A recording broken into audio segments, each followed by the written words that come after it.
Try again, Bragg. Hi, I'm ED-SKaR, and once again I'm joined by my anonymous benefactor, Ratman, who will be mentioned later on in the story. Some time ago, I did this video.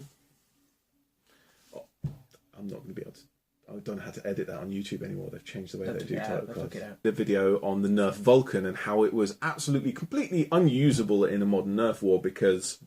It is quite difficult to upgrade it to that. It's very hard to upgrade it to have a reasonable power level for a modern nerf game. But also that the ammunition belt is very hard to come by and it's very difficult to get. Because apparently these were sold separately. I keep saying that these were never sold separately, but every now and again someone will pop up and say, yes, they actually were. But I've never seen a photograph of a packet of a Vulcan chain. No, I haven't either. Sold separately, but they did exist. So in the world out there, from the factory, there are more belts than there are guns, but only just. However, the fact that anyone who runs a Vulcan has like 8 belts to make a 200-round belt means that there's still 6 or 7 Vulcans that have not got their belt.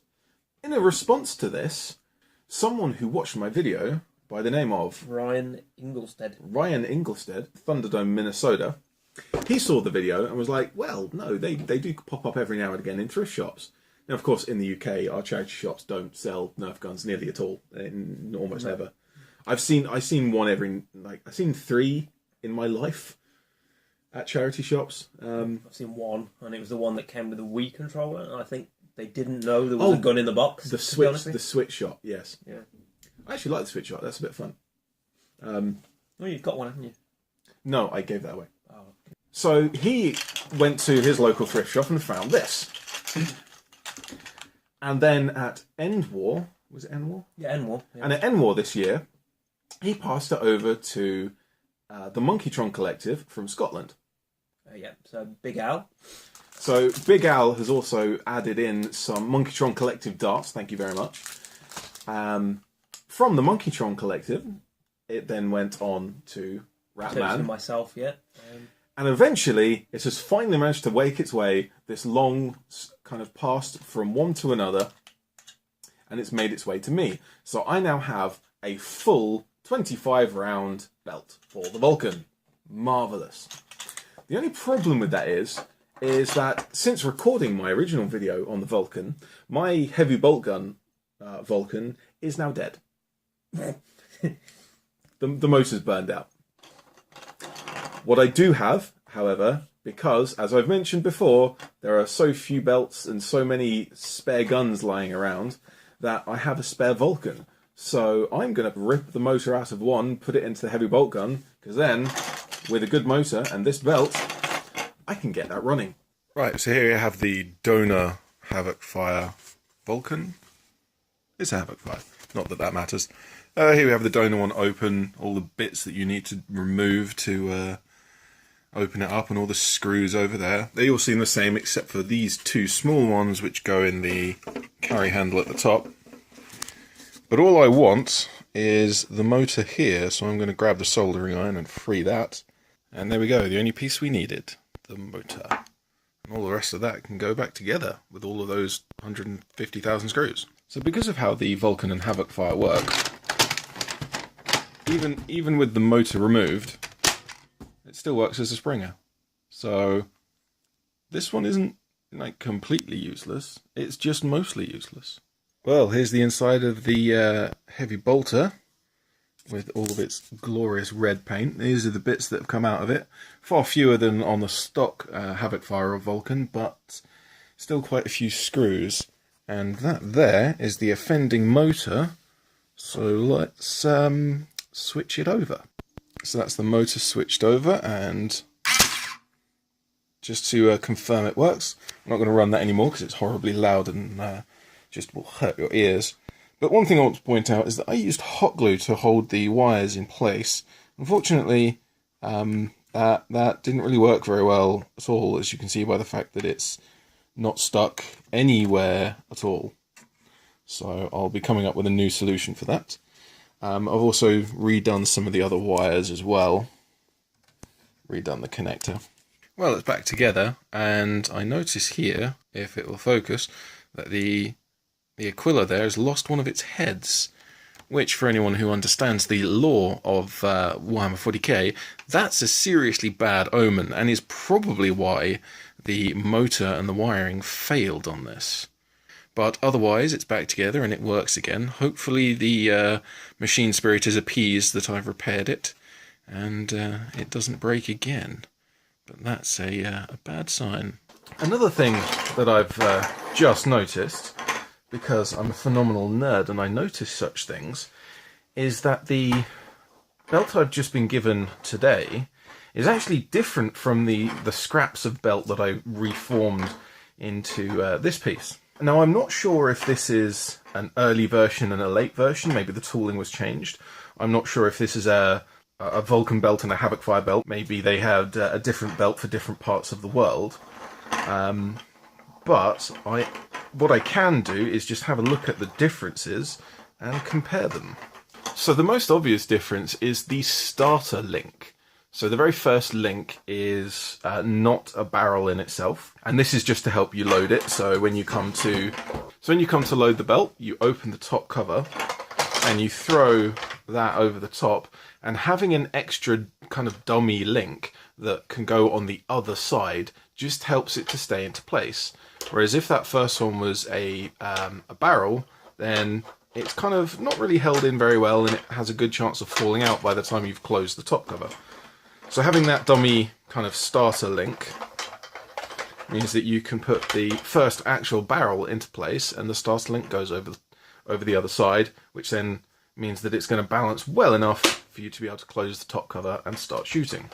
And the actual shape of the starter links is very similar, although it's quite clearly a different mould, as you can see from these ridges on the underneath. It's got an opening at the back end for if you do happen to try and shoot through this link. The peg on the air restrictor will go into this recess so that the air restrictor is closed and protects the cylinder from being smashed up.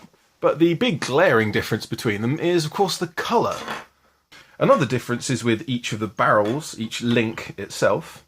This front opening of the barrel is a semicircle and doesn't completely cover the dart head, whereas the American belt here actually does, which is interesting and unusual.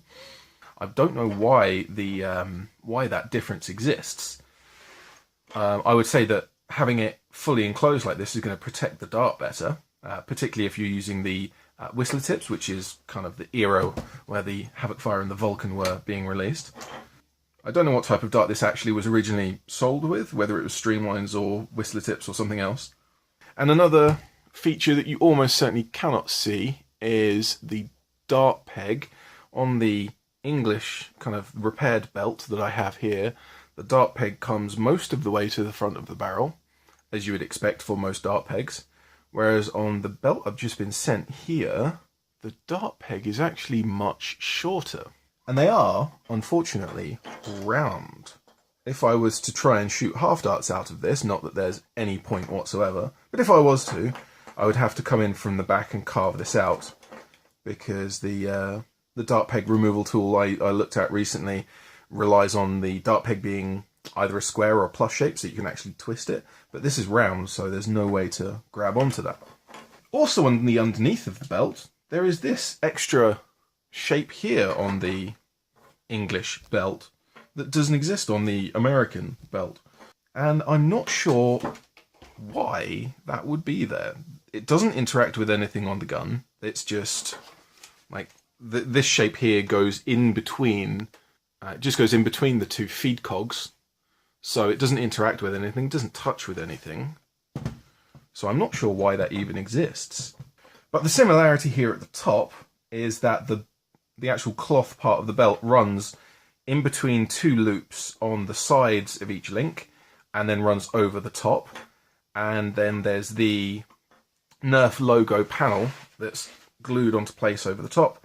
Anyway, I'm sure you're all massively interested in the differences between these belts, but I should probably go and shoot this at some point, because that's what it's here for. So I'll go grab some darts. Right, so let's start by loading a belt upside down, which would be with the Nerf logo down. So starter link over, rest of the belt in place, close the top. Right, let's see if that works. Seems to work that way up.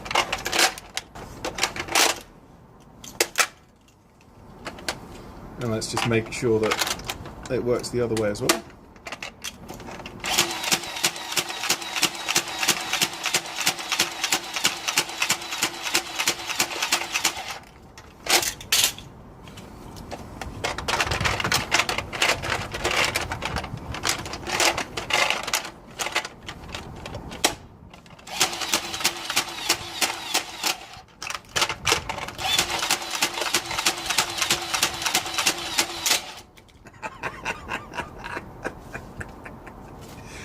Yeah, it seems to work.